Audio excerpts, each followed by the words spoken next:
In 1983, in a suburban elementary school in Czechoslovakia, a female teacher, Mary, was welcomed into the school. At the beginning of the school year, she introduced herself on stage. Then she began to call the roll and asked the students to name their parents' occupations. Mary's aim is to get the parents of the students to serve her. She gave free haircuts at the students' homes and asked the parents to help her fix her lights. She even asked them to deliver pasta and schnitzel to their homes for themselves. If Mary was satisfied, she'd reveal some of the key points of the exams to the parents. Parents have to comply for the sake of their children's grades. Mary wanted Lily's father to deliver a cake to Moscow, but Lily's father was just an accountant at the airport. It wasn't a crew member, and at the time, it was illegal to smuggle food into the Soviet Union. For the sake of his job, Lily's father refused, but he offered Mary a ride to the cottage in the countryside. Mary found someone else to help deliver the cake, and she started giving Lily a hard time. She told her in front of the class that she was too stupid to study. Gymnastics is Lily's strength,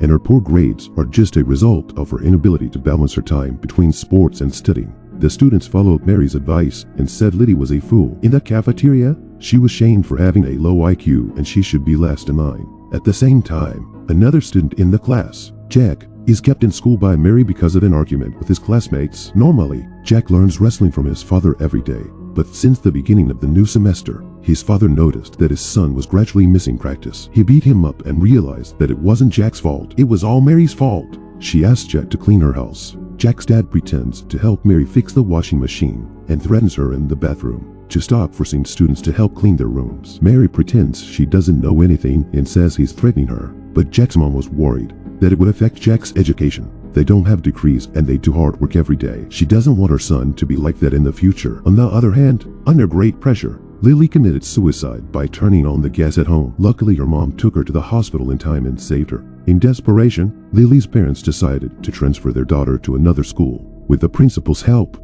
they contacted the parents of their classmates to hold a democratic vote and decide whether to remove Mary's position. Since Mary had connections in Moscow and was the school's party chairman, the principal had no right to remove him. There is a student named Luke in the class. Mary takes care of him very much because she likes his father. His father was a physicist and his wife fled to another country. He was dismissed from his job and is constantly being monitored. Working as a window cleaner, he pretends not to hear Mary's sexual advances. Because his wife was a god to him, the mere mention of her brings a sparkle to his cloudy eyes.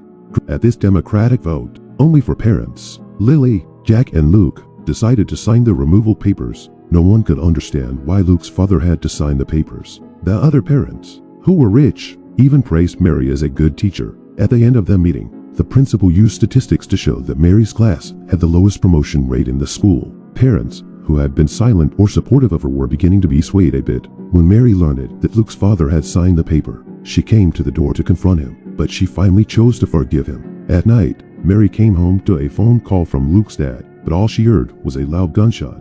The other parents started to support remove Mary's position again for the sake of their children's education. After an unknown amount of time had passed, Mary put on a new outfit and she showed up to her new class. After introducing herself, her words were still familiar. She still made the students, who were named, to stand up and introduce their parents' occupation loudly. What's more frightening than Mary's villainous behavior is the silence and support of the entire community.